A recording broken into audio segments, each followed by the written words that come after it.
but I've been saying it since a year ago.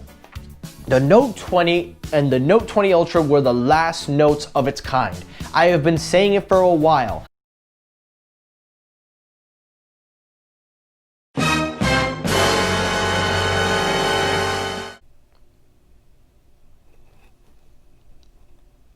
Oops.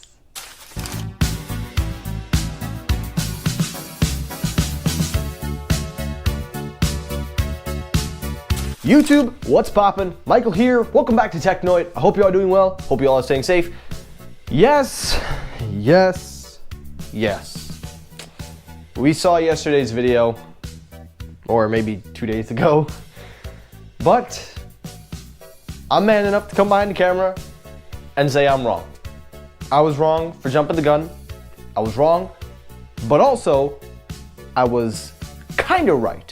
And I'll explain that, but before we do that, let's get the quick disclaimers out of the way. If you are new here, you are considering subscribing, please consider hitting that subscribe button and turn on your notifications so you do not miss when I upload. To returning subscribers, thank you as always. Make sure you hit the like button, share the video out, and follow me on Twitter at Technoid12, where I will be doing Twitter exclusive videos. So if you want more content, you want to keep up to date with all the news, follow me on Twitter at Technoid12. All that out of the way, let's get it going. So story number one, the main story, the Samsung Galaxy Note 21. Okay, yes, you guys probably saw the episode, you probably saw the news, and you're probably gonna say, you were wrong. I said it before at the beginning of the video, I was wrong, but I did say I was also right, and I'm gonna explain that though.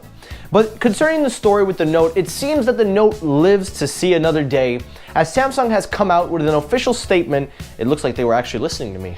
What a shocker. No, I'm just playing. They didn't listen to me. But according to Samsung themselves, from the mouth to the horse, or whatever they say, Samsung says they are still behind the Note, they are still dedicated, and are going to try to keep up with the production and also give their customers value. Now, while they didn't say exactly how long, but we can confirm that there is going to be a new Note in 2021. However, though, if you read the article and further into the statement, they did mention that they will be bringing stylus support across the board to some of their Samsung Galaxy series and a couple of their foldables in the near future. So that's where I'm also kind of right, because even though we will get maybe the Note, maybe that might be the last Note. Now again, that's what I said in the last video. I know I sound hypocritical by saying it again, but just think about it for a second. Just think about it. Why would Samsung put an S stylus feature into a Galaxy phone and a foldable in the future, by the way? Why would they put that technology into two phones and then sell it to consumers and then sell the Note? Why would they do that? Well, they're doing it for two reasons. Number one, they want to see an experimental type feature. They're using this as a platform because the stylus won't come with the phone. They want to see how many users will adapt to using a stylus. And number two, they want to see the sale figures of the Ultra and any future models that come after the Note and before the Note. So even though the Note is on its way out, the Note fans, you do get a plus because it does live to see another day. However, there is one more interesting note.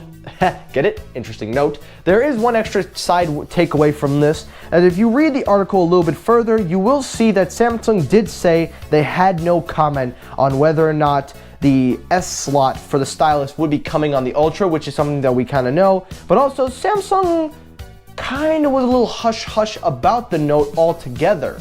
So again, there is further evidence to back up that Samsung will drop the Note series, but it doesn't seem like it's going to be this year. So Note fans, Note users, you get to rejoice.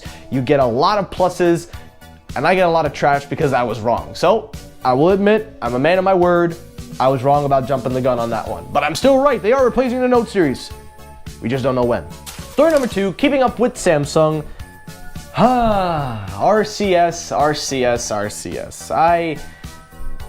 I don't know.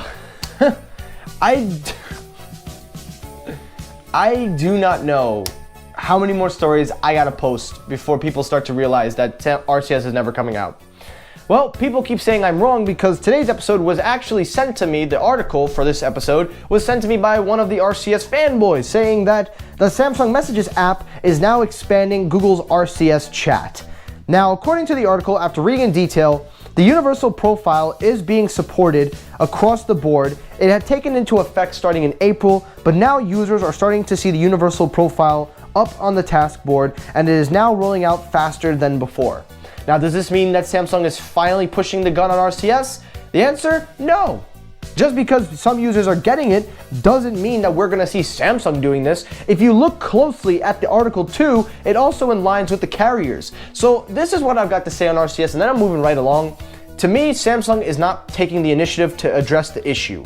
They don't want to be the ones to roll it out in a software update. They don't want to be the ones. They want to let the carriers do it. They don't even want to have fun with it. Now, to all those people that keep commenting saying, I have RCS, that is because your carrier enabled it. Stop saying Samsung did it. Your carrier did it for you.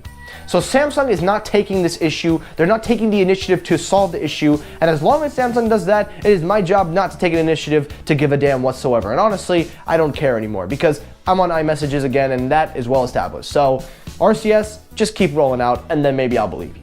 And last story, and then we're out of here. Very, very quick episode today, guys. The Google Home Max. Now, as you know, that is Google's one of the best-selling speakers that they have. It was known for its big fidelity size, but it also was known for its sound quality. Well, Google has discontinued it, and what a shock and surprise, but there is a reason why they might be discontinuing it, as some reports are indicating that Google might be working on a new replacement for the Max, but putting it under the Nest brand. Now, I would believe that rumor because we just saw that the Google Home and the Google Home Mini became the Nest Mini, the Nest Audio, and then soon to be maybe the Nest Max. That is something that I could see Google doing. According also to the article, it says here that the Home Max users are issuing with software updates and security fixes. They are committed to, however, continuing with the Assistant-enabled products, but in the terms of the Home Max, there were just some things that they also made a reason to kind of discontinue it, blah, blah, blah. The short answer is we're probably gonna see a Nest Max Audio, Next Audio Max. We're gonna see that. Just keep your ears open and keep up to date with Technoid as I will continue to post on the show. And last thing I will say about this before we end the video is that the Google Home Max, to me, I think it's a good product, but putting it under the Nest Audio Max branding makes so much different sense. And if they up the build quality and most of all, they up the drivers, that is gonna be an awesome product. And that's it for today's episode of Technoid. A very quick, straight to the point episode, and also to kind of have a little laugh about the last episode.